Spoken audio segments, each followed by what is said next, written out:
Eyona nto ngamandla umkhosi wasekhaya kuzothi kweli khaya tutwini. Kuzothi kweli khaya tutwini.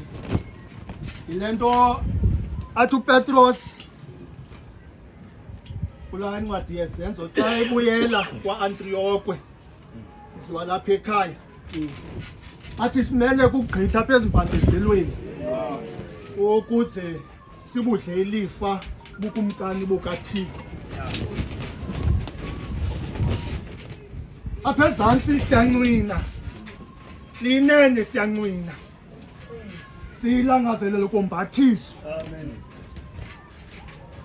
Kubukufa oku akunamntu mdala nomncinci.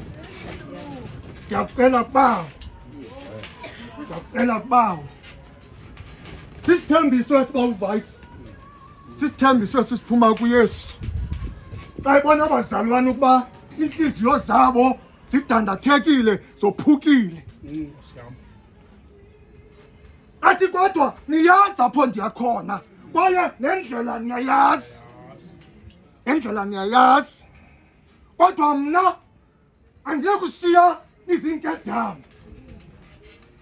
Ndiyakucela mna kubawo athi ubawo anike omnye umthetheleli. Uthi omnye umthetheleli. Uthi umthetheleli wethu. Uthi omnye umthetheleli. Umthetheleli ongumoya oyingcwele. Ahlale nani kude kube ngaphakathi.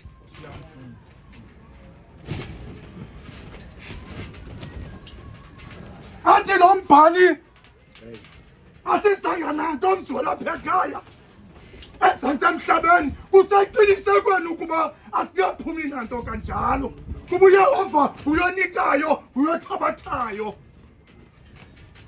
Ahlale nani, ahlale nani. Yile nto ke athi ngomnye umhla hlalani nami ukuze nami ndihlale nani. Kuba kulungile bawuvayisi ukuhlala noYesu ukuze silimbandezelo neentshutshiso zasifikela. Athi amaqwa mzwa lapha ekhaya akusifikela ngaphambili nangasemva ube uhleli noYesu. Uthi uYesu sanukhathazeka, sanukhathazeka. Kwaye lo moya xa ufikile abantu beliphakade abazukuqonda. Nangoku ebesithi lo bawo xa inyuke lo bhatyi bawuvayisi athi xa ingena kwezi zitrato bangamazi abo bantu besi sitrato ukuba uphathwa ngumoya onjani. Lo moya uthi ngoba sihambe emfuleni wethunzi lokufa asiyokoyika kubi ngoba uThixo nathi bawuvayisi.